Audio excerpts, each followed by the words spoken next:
पराली को लेकर इस वक्त बड़ी खबर सामने आ रही है। पराली को लेकर सरकार ने संसद में बड़ा आंकड़ा पेश किया है। सरकार ने सोमवार को संसद में बताया कि पंजाब और हरियाणा में पराली जलाने की घटनाएं लगभग 90% कम दर्ज की गई हैं। 2022 की तुलना में 2025 के धान कटाई के मौसम में पराली जलाने के मामलों में 90% की कमी देखने को मिली है। पराली जलाने के असर पर कांग्रेस सांसद चरणजीत सिंह चन्नी के एक सवाल का जवाब देते हुए पर्यावरण मंत्री भूपेंद्र यादव ने लोकसभा को बताया कि खेतों में आग लगाना एक कभी कभी होने वाली घटना है जो सर्दियों के महीनों में प्रदूषण को बढ़ाती है।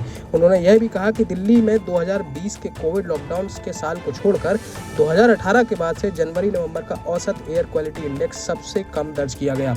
चन्नी ने पूछा था कि इस साल पंजाब में पराली जलाने की घटनाओं में 20% की कमी के बावजूद भी दिल्ली का AQI 450 के पार चला गया। उन्होंने आगे पूछा कि commission for air quality management यानी CAQM के निर्देशों को लागू करने और किसानों को दूसरी मशीनरी देने के लिए क्या कदम उठाए जा रहे हैं।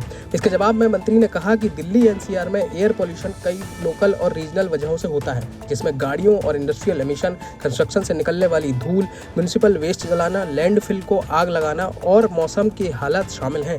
पंजाब और NCR इलाके में पराली जलाना एक एपिसोडिक घटना है। संसद में पराली जलाने से रोकने के लिए उठाए गए कदमों की लिस्ट देते हुए मंत्री ने कहा कि पंजाब और हरियाणा को मिलकर 2018-19 से फसल अवशेष मैनेजमेंट मशीनों की सप्लाई के लिए 3,120 करोड़ रुपए से ज्यादा रुपए मिले हैं।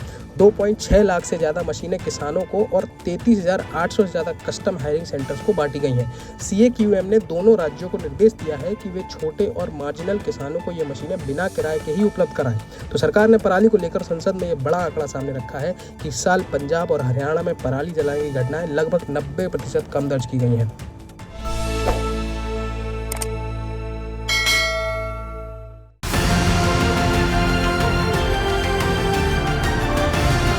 किसान तक, किसान तक, किसान तक, किसान तक, किसान तक, किसान तक, किसान तक, खाना है तो उगाना है, खाना है तो उगाना है, किसान तक, खाना है तो उगाना है, किसान तक, खाना है तो उगाना है।